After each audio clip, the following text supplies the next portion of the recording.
kena nasi beruap. Faham tak? Ha. Tu nak kena penuhkan. Lepas tu pakai yang setengah tu untuk bagi dulu. Nanti beruap tu rosak. Saja dek. Oh, separuhnya. Ya. Ni boleh tak? Kecil je. Boleh lah tu. Ambil yang ni lokal balik. Yang ni. Ada. Bagi dulu. Ada. Bagi tak? Macam mana ni? Ya Allah. Mak saya marah lah, geng. Apa tu? Makanan burung. Ya, membazir, nampak? Duit. Bazir. Jangan membaziri. Innal mubaziri kanu ikhwan syaitan. Oh. Makan syaitan lebih Memang gempak lah Ustaz CEO Umpan Macam mana? Benda yang baik tak elok tau. Aku lagi kerja. Cakap dulu. Tidak, aku hantar. Aku buang gas kau. Aku kerja. Aku buang gas kau. Cakap.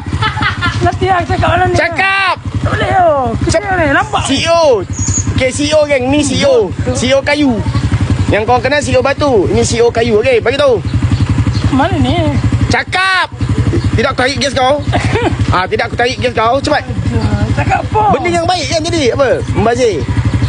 Okay, membazir. Apa benda membazir? Bazir. Apa? Cakaplah.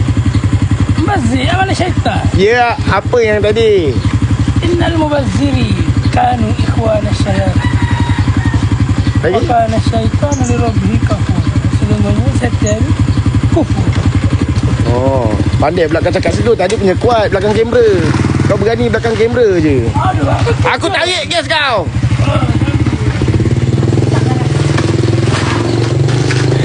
Takut dia. Dah. Sapu meja tak. Duduk mana? Atas ais. Semua sana. Dah siap ke?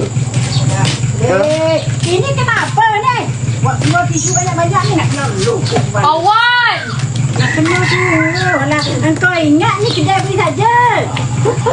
Kena beli. Apa? Ni tisu basah ni kenapa keluar banyak? Kau tengok cemgona dah membebel. Tisu kan? Inilah cucu-cucu ni. Okey geng. Okey, sekarang ni terima kasih yang bagi gift. Okey, sekarang ni Comcorner punya YT dah nak keluar. Sini. Promote dulu. Ni siapa ni? Kita dia. Mak. Comcorner, YT dah nak keluar dah. Dia ke? Dekat Irfan punya channel pukul 6. Okey kang, pukul 6 ni. Ya. Oh, terima kasih. Kak Su, terima kasih Kak Su. Ya Allah. Kecap.